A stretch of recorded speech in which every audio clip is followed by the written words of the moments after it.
Hey guys, welcome back to my channel where we are going to be talking about the Lucky Bamboo.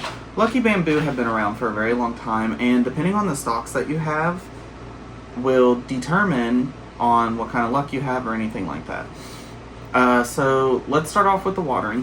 When watering a Lucky Bamboo, so you can do it two different ways. You can either have it in a really good draining substrate and water regularly, check substrate, make sure it's dry.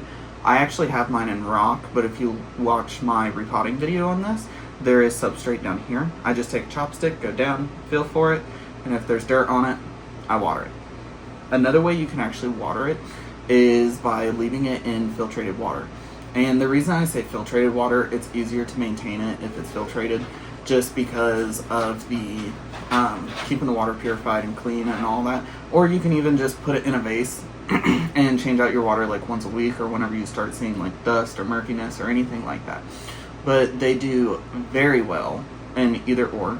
And I actually used to have these in a fish tank, believe it or not.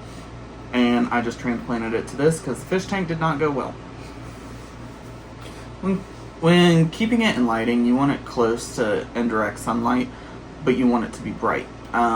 These plants actually grow towards the light, so what's really cool about these, if you turn them in the light, their branches will actually turn with the light. It is a time-consuming process, but if you're wanting to do it and willing to do it, it's a very neat looking idea and very cool. A lot of people like to do it, some people don't. I just like how they look, how they look like a bamboo. One thing to remember that these plants actually prefer 65 to 80 degrees. Whenever it comes to the temperature, they like warmer temperatures. You don't want to place this in a room with a draft or in a room to where the temperature fluctuates a lot. When doing so, this can actually stress out the plant and cause issues with the plants whenever it starts to die off or anything like that. So make sure wherever you put it, it stays in a pretty regulated area. But like I said, these plants, they're actually a little hardy, so most situations they'll be fine, but make sure you try to keep them in a room that doesn't have a draft or that the temperature regularly stays the same. Now, every month during the growing seasons, you want to fertilize your plant.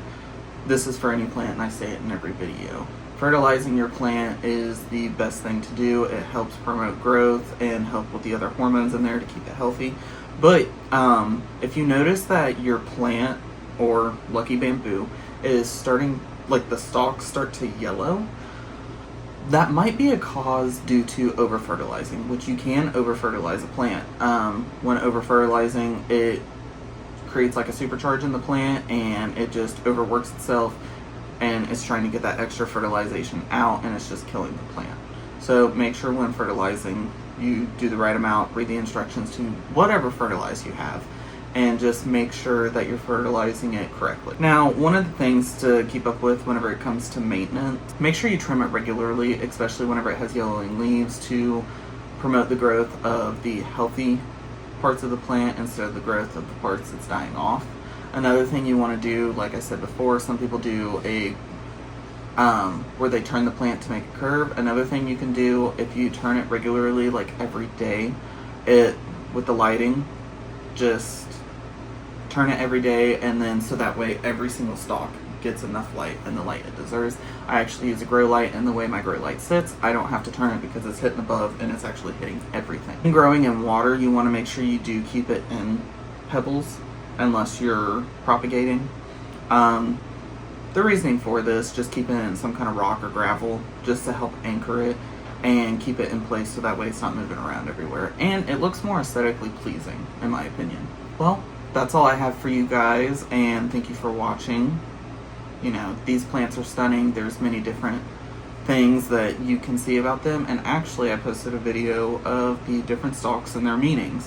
So if you would like to go watch that short, and also please like and subscribe, and I'll see you guys in my next video. Thank you.